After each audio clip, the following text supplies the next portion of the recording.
Sal here at Khan Academy Worldwide Headquarters. And I'm excited to be here with Barbara Oakley, who's an expert on learning and learning how to learn. And so, Barbara, let me just start with a question that I'm sure that many of Khan Academy users or young people around the world, frankly, all people have faced, which is you're trying to learn something, and you're looking at a textbook or a teacher's giving a lecture, and all of a sudden it's just not making sense, and you keep trying to pound your head on it. What's going on in the brain at that time, and is the only option to just keep trying to power forward? Oh, no, the last thing you want to do is keep powering forward. I mean, ultimately, you want to do that. But if you're really stuck and you're very frustrated, as I used to get when I was trying to study when I was growing up, the best thing to do is to back off and get your mind completely off what you're stuck on. And I mean completely off. So either study something very different or go out for a walk or just do something that gets your mind off of it. As soon as you get your mind off it, it turns out that opens up a completely different set of neural circuits. It's the difference between task positive, where you're focusing, and task negative, where you're not focusing at all. And this alternate set of circuits is what allows you to begin making sense of the stuff that you've been struggling with. So as long as you're focusing on it, you're actually keeping yourself stuck because you're not allowing these other neural circuits to kind of kick into gear. So that's why people say back off when you get frustrated. I never understood that before, and now I do. It's very powerful. So what you're saying is actually backs up my experience. I remember in college when I used to take these kind of very difficult math proof classes, and these proofs, the first time you look at them, I'd be like, I don't know. But I got into a habit, I kind of fell into it of, I would read the proofs and make sure I understood, or read what I was trying to prove and make sure I understood it. And then I would go to sleep, and then I'd wake up in the next morning, and it was like I just kind of got out of the work. I delegated it to my brain. And it just happened. And you're saying that actually it's based in science. It's based in really good science. In fact, there's some great research out that shows that as you sleep at night, that's when those little dendritic spines will explode out and make those synaptic connections. And it happens when you're sleeping. So if you've learned, you studied, focused during the day, you go to sleep at night, that's when the neural architecture is actually popping out and forming. So that's why sleep can be such an important part of learning. And how do you know this? I mean, have y'all actually looked at, do you have people trying to learn something and then you put them in an MRI? How do you know? Well, Guang Yang at NYU has done some fantastic research published in Science, and it studies what happens to neurons when you sleep at night. And often some of these studies involve mice because we don't want to dissect little living infants and so forth for some reason. All right. And but it really gives us a great understanding of how that architecture is growing while we sleep. And there's another thing. When you go to sleep, well, during the day, as the day goes by, you get this sort of little toxic stuff that's coming out of your cells. So that's why at night you feel kind of mentally fatigued. But when you go to sleep, what happens is your brain cells shrink. This allows the sort of cerebral fluids to wash away those toxins. And that's why in the morning you feel so much fresher. You don't want to go a night without sleep or with a very small amount of sleep because that can't wash those toxins away. And then the next day you're working with a poisoned brain, which isn't a good idea. So making this very tangible, if I have an exam coming up, let's say next week, what would you, based on what you know and based on what the science tells us, what would be the optimal strategy? And let's just say I don't know much of what is covered on the exam in a week from now. How would you tell me to approach that? Don't sit there and say, I'm going to do 10 hours of studying the day before the exam. Instead, say, I'm going to take, let's say you have 10 hours available. Parse that out. Do an hour, hour and a half each day. And each day as you're learning, that night when you go to sleep, you're making some more connections. The next night, you've studied some, and you're making more connections. And as each day goes by, you're building a really solid set of connections. If you wait until the day before and then cram, you're building very poor connections because you only have one night of sleep to actually do the connections with. And sometimes it's even worse. I remember from college, what most students do is actually use that last night of sleep to study those 10 hours. And then they go in without any sleep oftentimes. Which sounds like the worst possible thing. It is. And then what sometimes happens is they'll come to me and say, I suffer from test anxiety. And actually, test anxiety is very real. Some people study really hard and they get very nervous. But other people use poor study strategies and then they freeze on the test, and it's because they didn't actually learn the material well. And so because we don't teach about how the brain learns very much, that's part of why people make these kinds of sometimes tragic mistakes. So if this makes sense, and I think even before knowing about the science, a lot of students, all of us, intuitively know, yes, I should probably start working on it sooner. I shouldn't do it last minute. So why do we as humans do that? Why do we put it off to the last minute? Oh, because when you even just think about something you don't like or don't want to do, it activates the insular cortex, the portion of the brain that experiences pain. So the brain, naturally enough, skitters away from that thought to a new thought that's like, oh, this is so much more fun. And it'll go surfing the web or doing whatever is more fun, and you've just procrastinated. So a very powerful way of tackling this kind of thing is to use something called the pomodoro technique. That was Pomodoro? Pomodoro. Okay. And that was invented by an Italian, Francesco Cedillo, and pomodoro is Italian for tomato. It's so simple. What this does is it sneaks your brain past that tendency to go away from whatever is painful. You just set a timer for 25 minutes. You get rid of anything that's possibly a distraction. So no little ringy-dingies on your cell phone or that kind of thing, and no pop-ups on your computer. But then you set that timer for 25 minutes and you focus as intently as you can for 25 minutes, realizing that we all, of course, have these monkey minds, and you may catch yourself and have to bring yourself back. But the most important part is when you're done with the 25 minutes, you relax. You reward yourself with something. And what that's doing is that's actually allowing you to get into the diffuse mode, this more task negative, relaxing thing where you're consolidating what you've just learned. So this is a big reason why this technique is so powerful. So, and is there something magic about the 25 minutes? Why not 15 minutes or 40 minutes? Oh, there is. Oh, very good questions. So the magic is that, remember that pain in the brain? Well, it goes away after about 20 minutes. So 25 minutes is that perfect sweet spot that kind of starts getting you in the flow. And you may even find, oh, wait, I'm at 25 minutes. It says I should stop. Well, sometimes I'm in the flow, so I'll just keep right on going. And that's okay. If I go 25, 45, 2 hours, whenever, when I do stop, I reward myself, and that helps program my brain to enjoy the focusing process even more. It's like Pavlov with the dogs. He'd ring a bell, and then after a while, the dogs knew they were going to get a reward, so they'd enjoy that time in between. We're even like that as humans. We can begin enjoying that focusing period.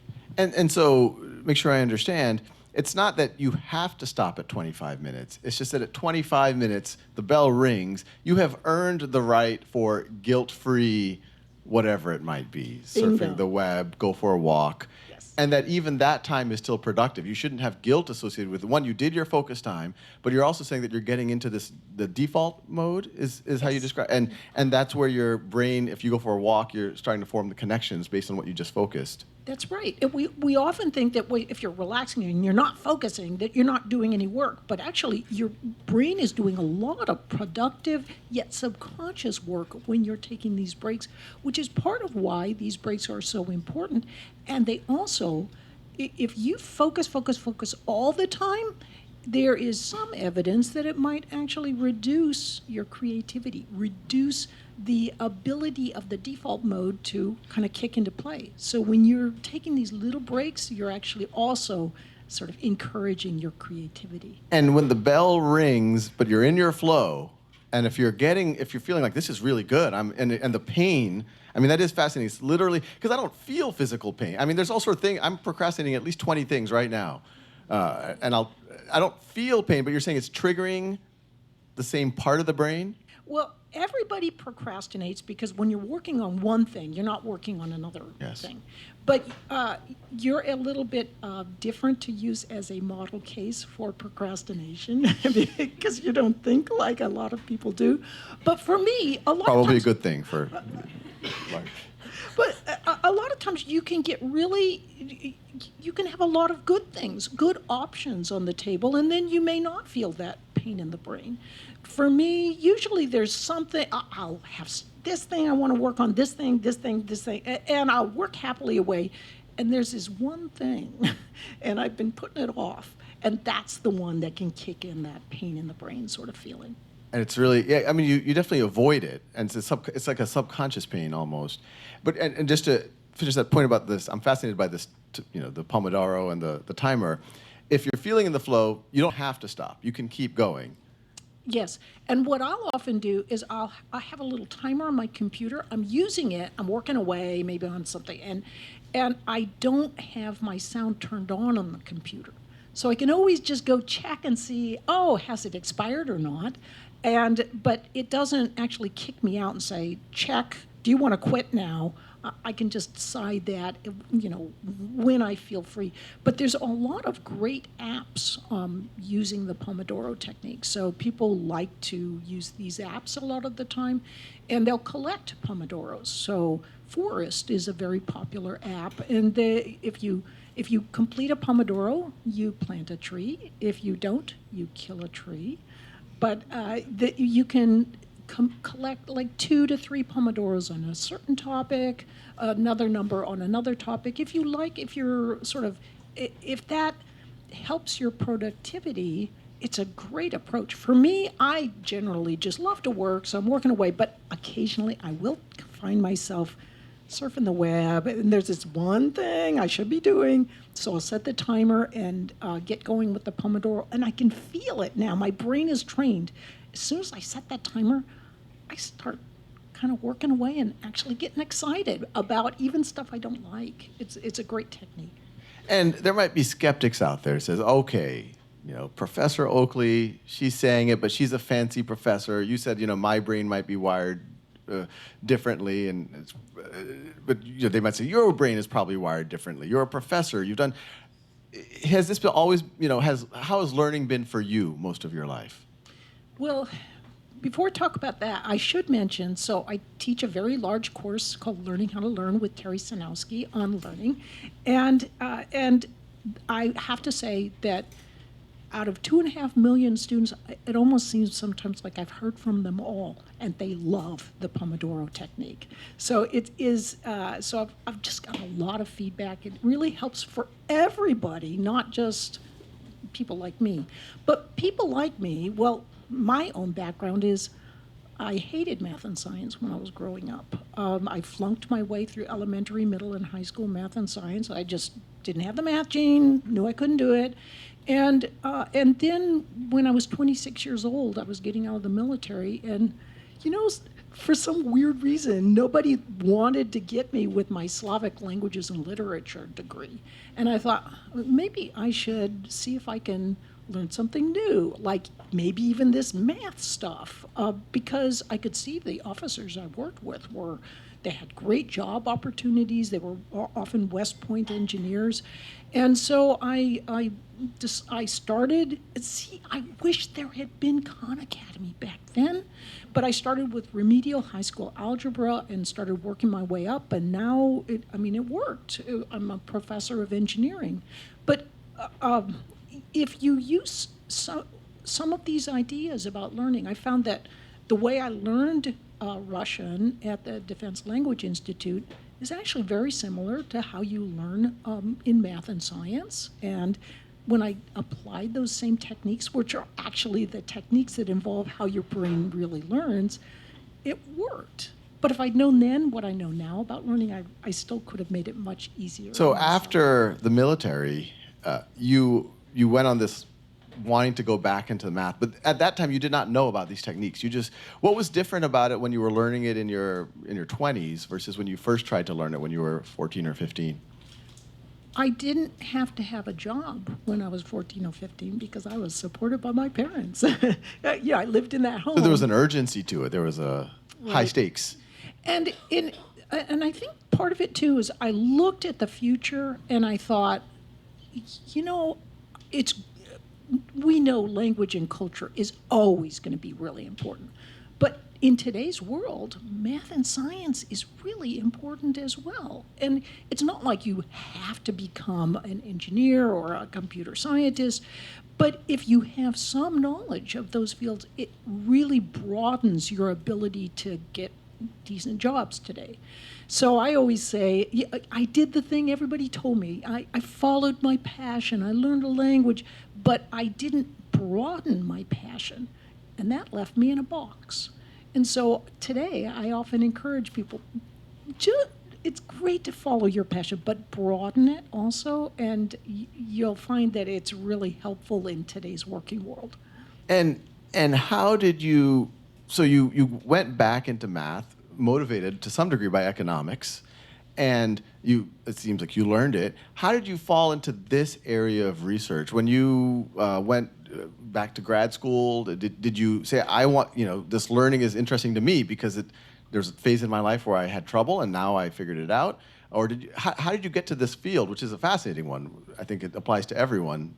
What was the trigger that got you interested? Oh, good question. So I did kind of just dink around a lot in my life. I mean, I was in the military as enlisted and an officer. I worked at the South Pole Station in Antarctica, and worked. Wouldn't categorize that as dinking around. That seems it's kind of hardcore dinking, I guess. Yes, hardcore. That's quite impressive dinking.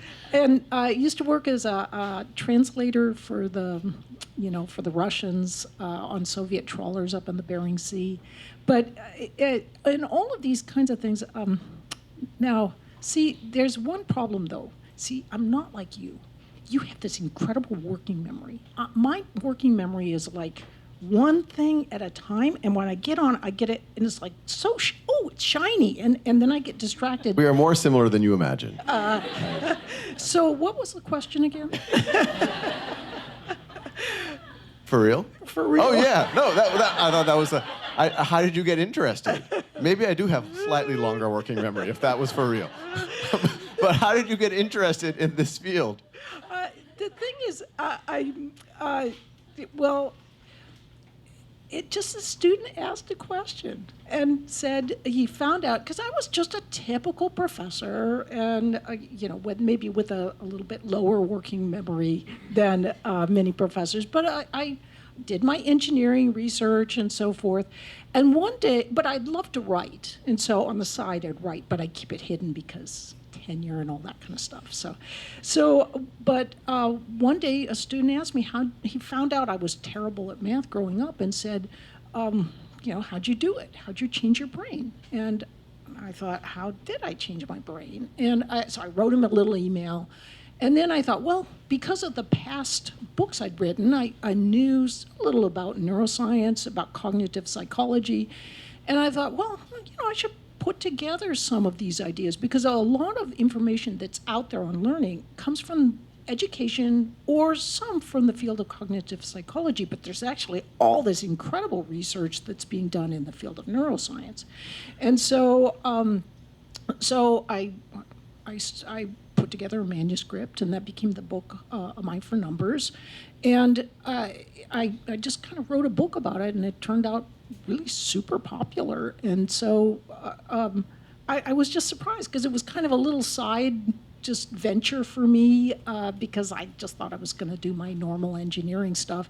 And then people really liked it. It was a very fresh approach, I think, to learning that brought in a lot of times there's great information about how to learn effectively, but it really only encompasses a small portion of what is truly needed to know how to learn effectively. So for example, you find these great books in cognitive psychology, and they don't even mention that procrastination is like the number one issue for students, and how do you tackle that?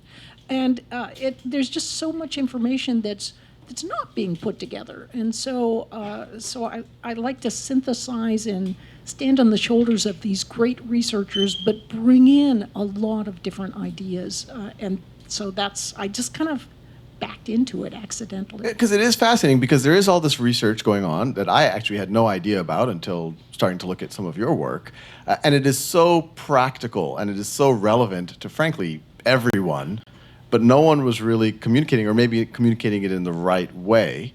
Why isn't this part of, why isn't every orientation at every school and college and workplace start off with these techniques? Because it seems like it's not just school, it seems like even in the workplace, I got to get that memo out to my coworker by Wednesday. I'll do it Tuesday night.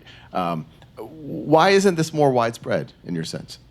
I think that it's really only in the last 10 years or so that we have gotten a good understanding of how the brain works, or a better understanding. There's still a long way to go.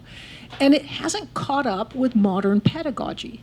And so if you let's say you ask someone to create an online course on how do you learn effectively, or you ask some university, a major university, to produce such a course. They say, great, we'll do it for teachers.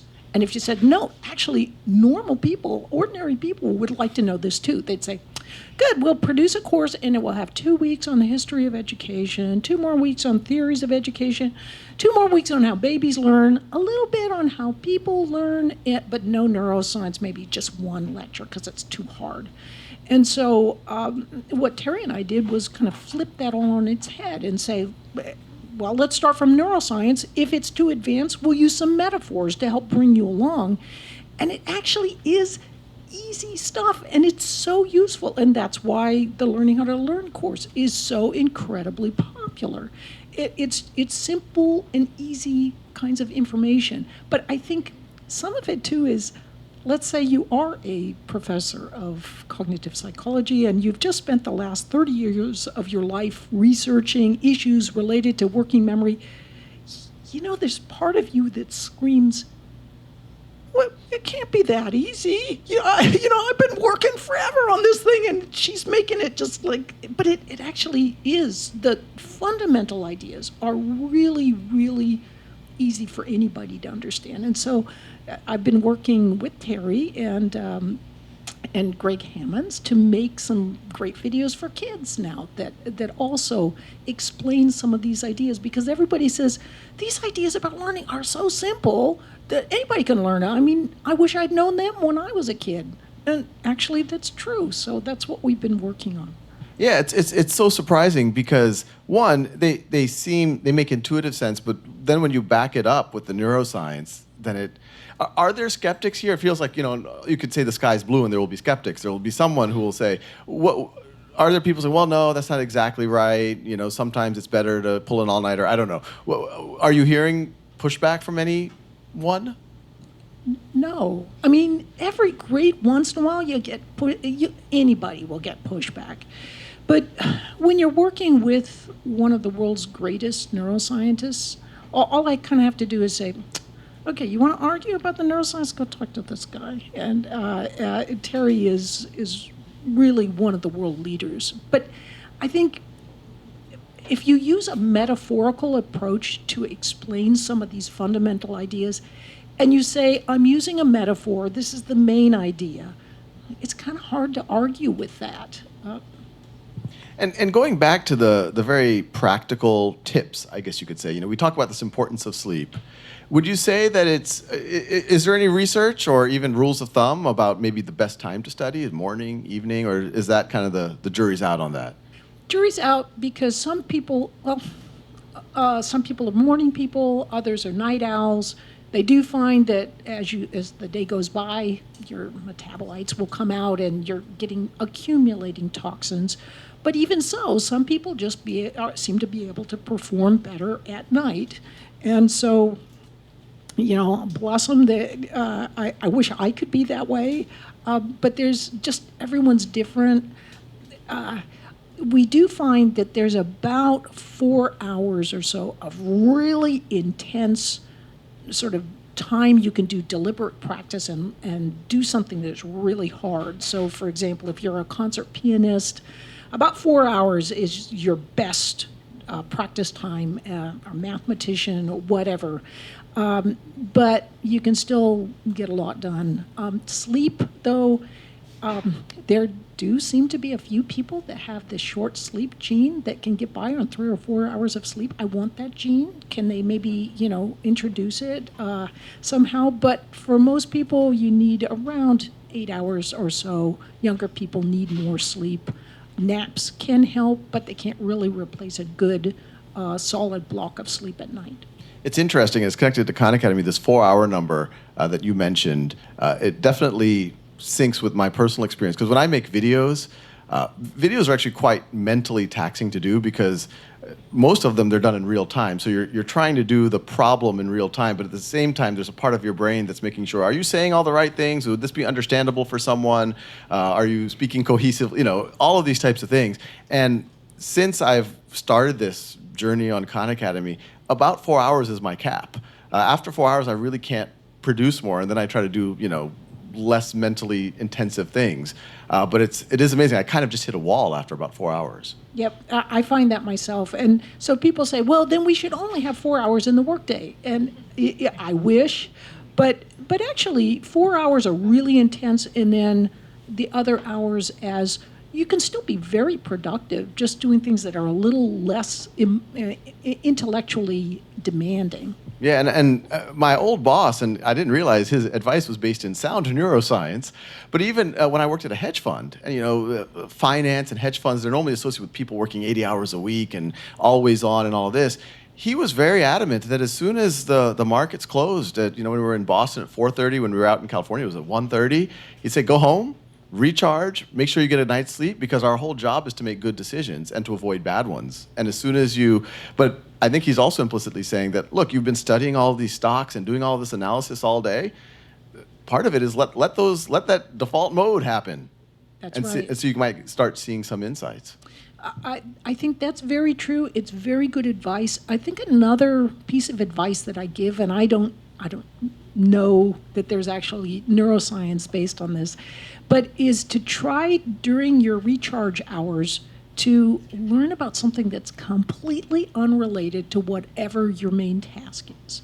And I think what that does is that allows you to think more creatively. Let's say that you're trying to really learn about investing. So you read all the books about investing. Well, you're actually reading all the same books about investing that everybody else is reading. If you are learning something completely different, just a tiny bit of the time, you will bring, through metaphor and analogy, creative new ideas and new approaches to whatever you're learning about. That's fascinating, because I sometimes, you see this pattern in people's lives that when they're school-aged, they're studying multiple subjects, but then as soon as they get into their field of specialty, they start only reading or doing in that field of specialty. And what you're suggesting, and it does seem right, I am curious, maybe someone will do research on this eventually, that you might be doing yourself the best service. Do that 4 hours, maybe do 3 hours of the thing that you have to do in the next week or whatever, in the next year, but then maybe give yourself some time to do something completely different and don't feel bad about it. It might actually be forming connections that you don't even appreciate. That's exactly right. I couldn't agree more. Well, I have many more questions, but I want to open it up to those of y'all in the audience. Any questions? Yes, Julia. Can you talk about how you learn during the course of your life? Like they say a young child can learn a language, and after a certain age, you can't really develop the same language skills. When you get older, your brain starts to slow down. Is there truth to that? And repeat the question just for folks. So, does your brain slow down when you're older? And can you still learn languages and so forth? And the answer is, yeah, there's a little evidence that you slow down. And part of the reason you slow down is you have so many more connections that it's kind of hard to do the search and accessing of what you're trying to remember and learn and so forth. There's only a certain window when you can learn a language with an appropriate accent.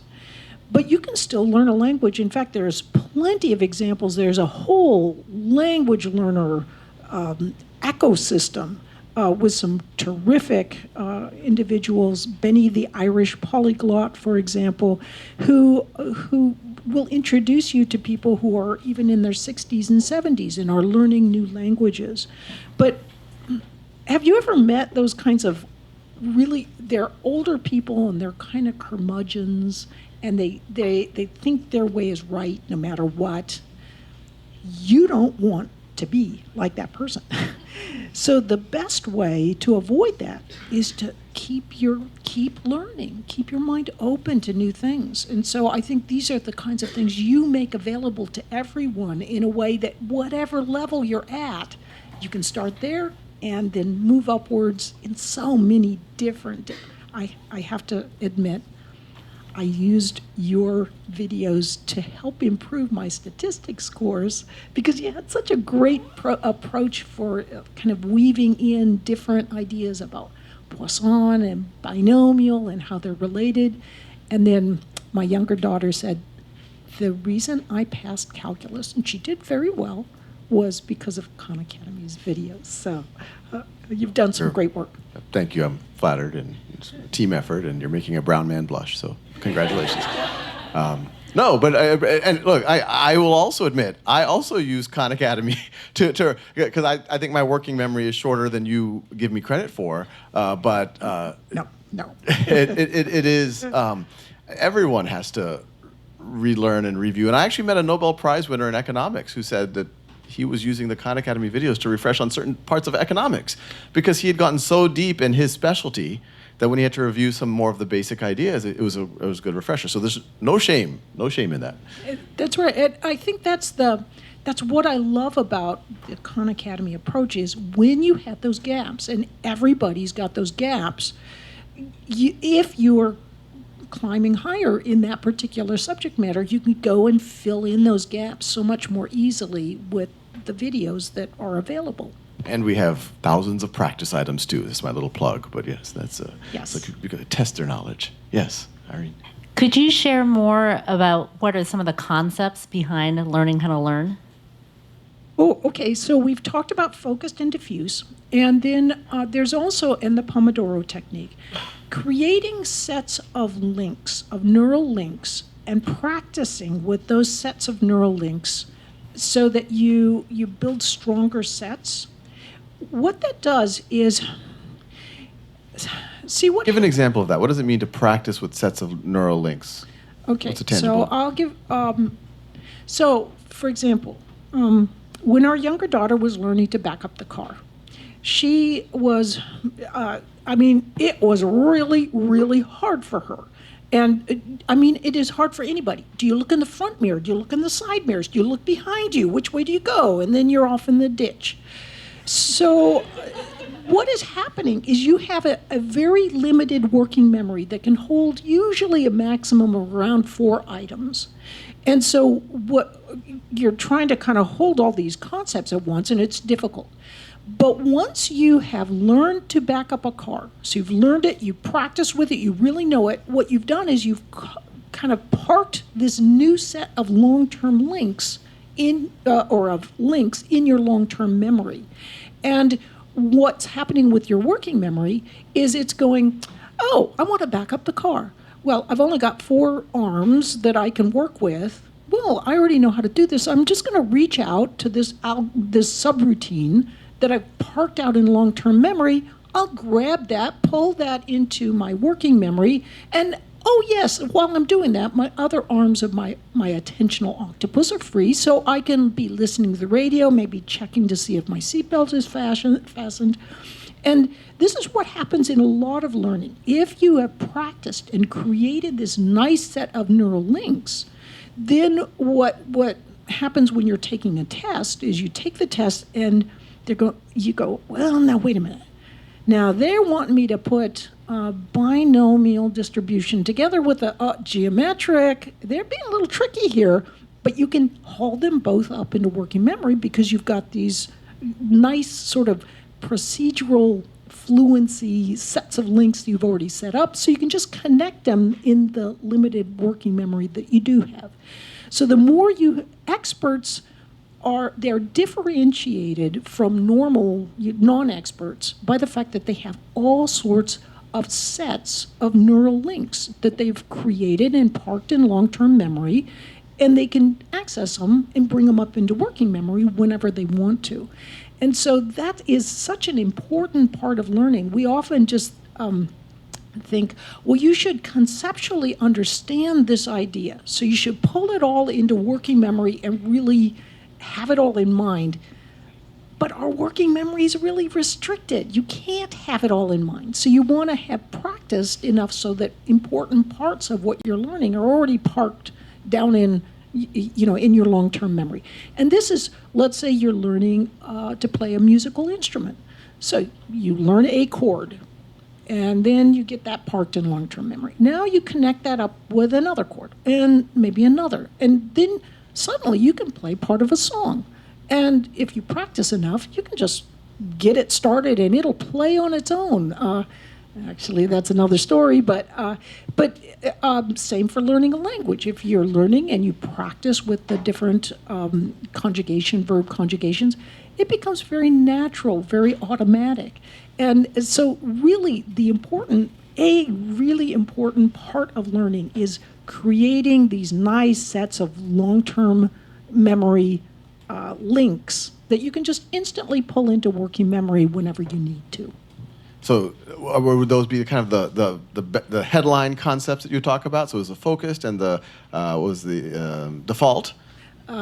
Default mode network. So sometimes I call it diffuse. Diffuse. Network, So focus just and diffuse. Right. The pomodoro, and then this idea of getting things in.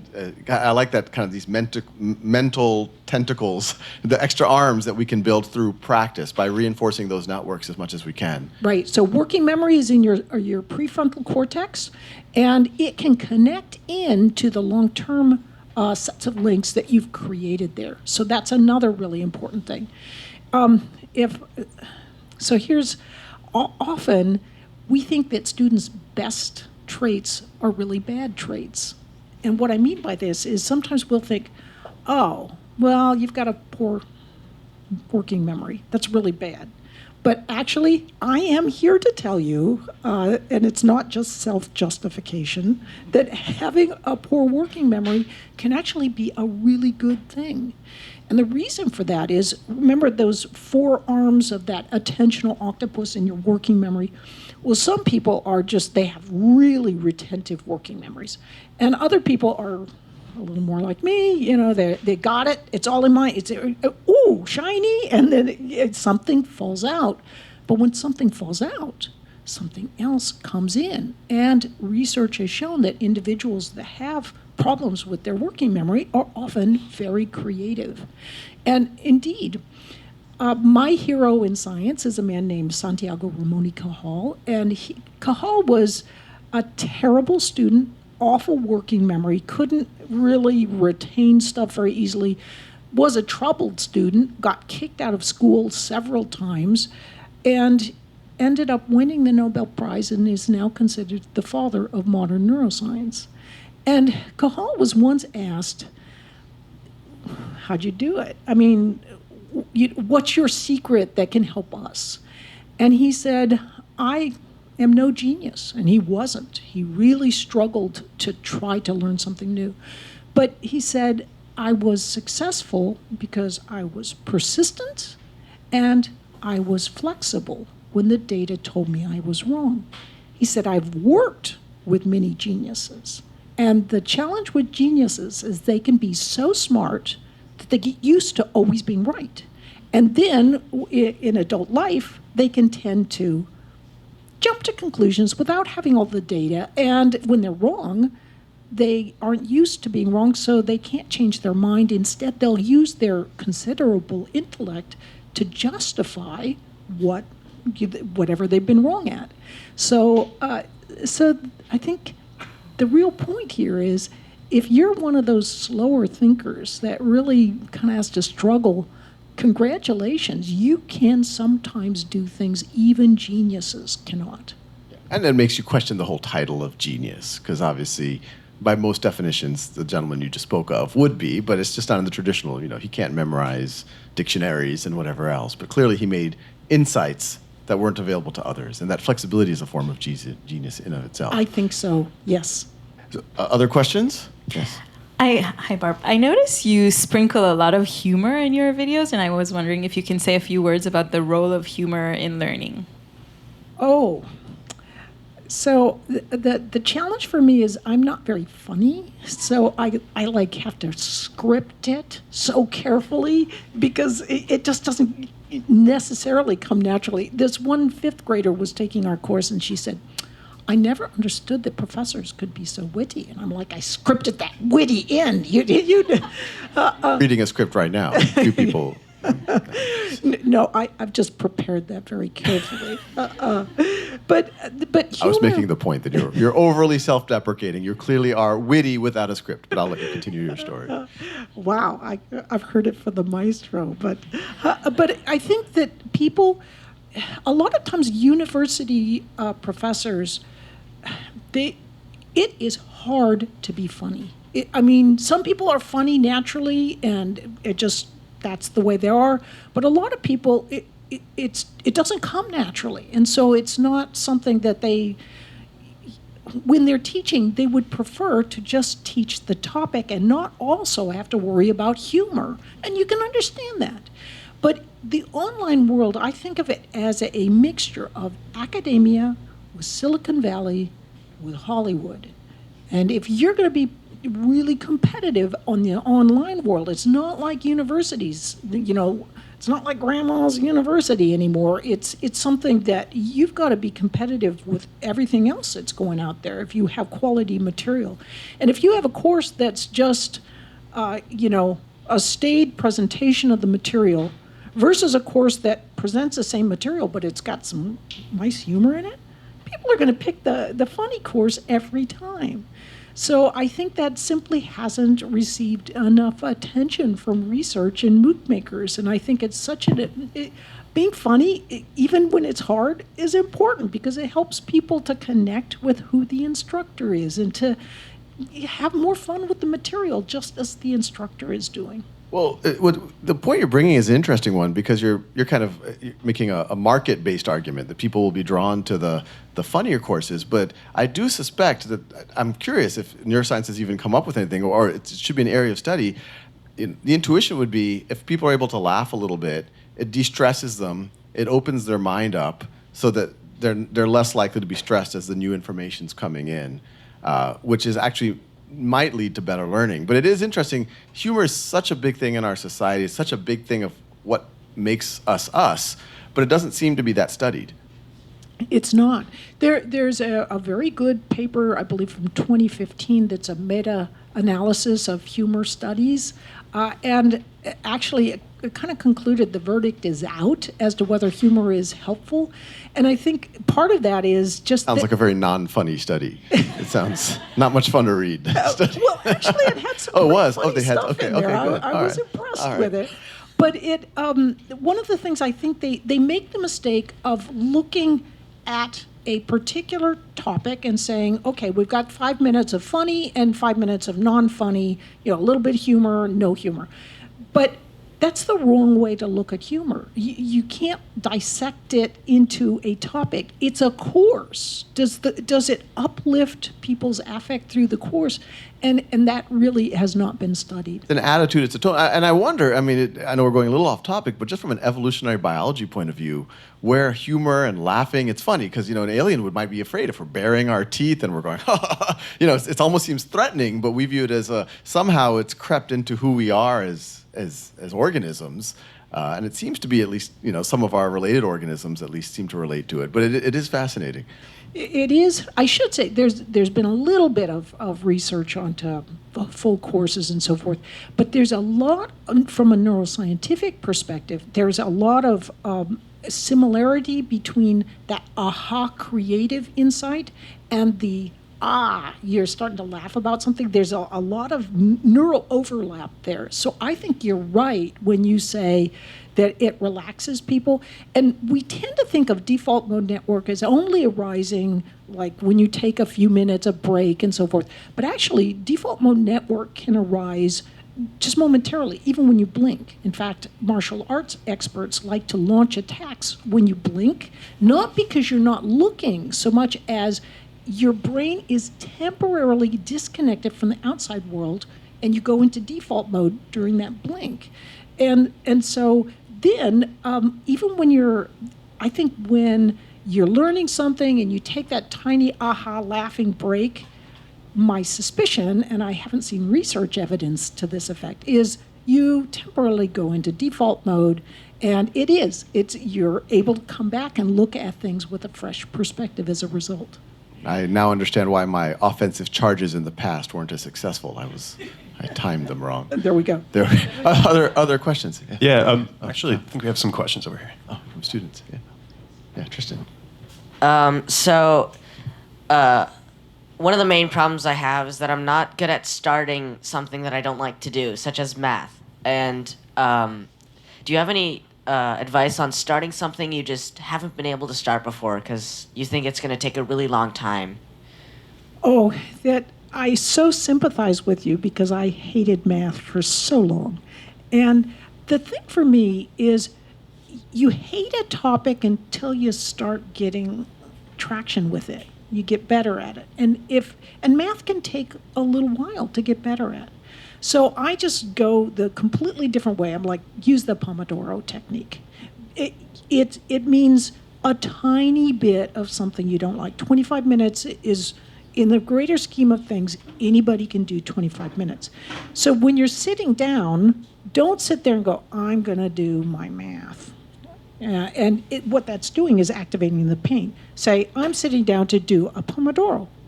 And that tricks your brain so you don't experience the pain quite so much. And then just, I got to do my 25 minutes. Now, if you're like me, I will sit there sometimes and something I don't want to do. I really work, I set the timer, I'm on the pomodoro, I'm working away, and, and I can't help, I look up because I'm kind of proud of myself, how much work I've done, and I've just done 2 minutes of the pomodoro. And my mind screams, I can't do 23 more minutes. But then I just do the Zen thing. I let that thought flow right on by, and I continue working for the 25, and then I give myself a nice reward. Maybe listen to my favorite song, go do a computer game, whatever you want to do. And I think if you try this approach, it might be very helpful for you. Krishan? Yeah, so as a student, I don't always get to decide when my classes are or when my breaks are. So how can I really implement the Pomodoro technique when I'm in my classes or in my goal time trying to get work done? Oh, okay. So the Pomodoro technique kind of presumes that you've got 25 minutes available to do that and you block everything else out.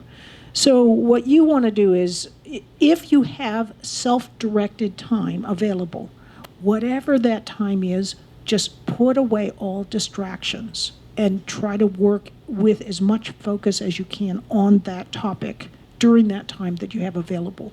So 25 minutes is great. It's kind of optimal in a way, but whatever you do have, one of the core ideas of the Pomodoro is to not allow yourself to be distracted by other things. Because if, let's say you're listening to songs with music in it. It can be okay to listen to music as long as it's not loud and as long as it doesn't have lyrics in it. If it has someone singing, part of your working memory is going to be following along with those words. And if you're doing something writing or you're reading something, it can interfere because you've got that limited working memory. So it's a really good thing to just do the Pomodoro or do that period of time and try to block everything out that you can. Don't be switching tasks. In other words, I'm doing this for 2 minutes. Oh, now I got to do this. Well, I'm doing this. Sometimes you'll have to because of, what's being taught. But as much as you can, try to keep your focus, because the longer you're on there, the deeper, it's like you're building these networks, this connection, you're bringing it all to mind, and you want to just, keep that without multitasking, because if you're going to another task, it's like you're ripping out of those neurons, and now you're going to another set of neurons, and then you got to go back to that set of original neurons, and that can be really tiring. So hopefully this might help. Is there we talk about the 25 minutes, and we don't want to get too prescriptive, but is there kind of a sense of how long the diffuse time? Is there a ratio that people think is good? This is not studied enough. What I just hear anecdotally is if you have a fair bit of work to do, then maybe 5 to 10 minutes, something like that. If you have trouble getting yourself back on task after you're taking a break, set a timer for the break. Some people like to have a timer that's a ticking timer when they're doing their pomodoro because it helps remind them to keep on task. For me, I like silence when I'm doing it. But 5 to 10 minutes, and then after you've done several in a row, then maybe take a 15-minute break. 25 minutes on, 5 to 10 minutes off. It would speak to Gershon's question. We have a lab school downstairs, and one of the goals of it is to think about what school should be like.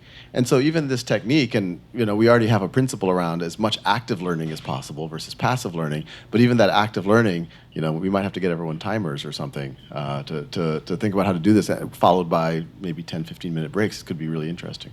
And I had to point out, when it comes to active learning, there's a large meta-analysis that was done of STEM learning, and what they found was that 1 in 3 students would drop out of STEM programs, science, technology, engineering, and math, if it was just the traditionally taught. But only 1 in 5 would drop out if it was active learning.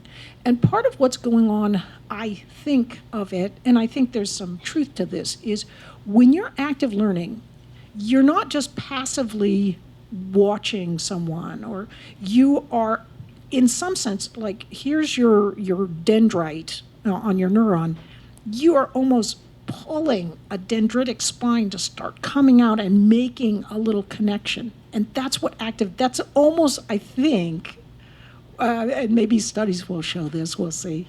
But that's almost why when you're really working on something hard with deliberate practice, it almost hurts. Now, so I can relate this to why I cannot play the piano today. And so when my parents wanted me to play the piano, so I found out, though, I was not a dumb kid. I found out that as long as they were hearing music come out, they didn't mind whatever I was doing. So I learned a song, and I played that song over and over. I put a comic book up, and I could just play that song over and over for an hour while I was reading my comic book, and I could read my comic book. That's actually quite impressive. If you learn a song really well, but did I advance in my studies? No, I didn't, because I wasn't doing deliberate practice. I wasn't like pushing myself beyond, and so that is the essence of why deliberate practice, kind of focusing on the harder stuff and a pushing little bit yourself out of your comfort zone, stretching you a little bit, zone of proximal development, Yes. Goldilocks zone, whatever people call it. You did not do that. I did At not least do that, and now I cannot play the piano. You do many other things very well. Maybe we have time for 1 or 2 more questions? Yeah. I had a quick question. There's this phrase, it's like riding a bike, and something that you haven't done for a while but have learned, you might be able to pick that up very quickly. That doesn't seem to be the case for all things that one learns. So I was wondering, is it to do with the learning, the activity type, or what is it to actually increase retention of things that you've already learned? That's a very good question. From an evolutionary perspective, we think of what we learn. It actually, there's 2 different types of things that we learn. And one is like evolutionarily primary, and that is things like learning to speak a language and so forth. Well, evolutionarily secondary learning are things like learning to read, learning how to write, and learning how to do math. Those come with more difficulty. And that is why a lot of times teachers with great intent will say, oh, learning should always be as fun when you're in high school as it was when you were a little kid, a baby, and so forth. Well, that's when you were learning things that came naturally to human beings, like speaking a language, your native language.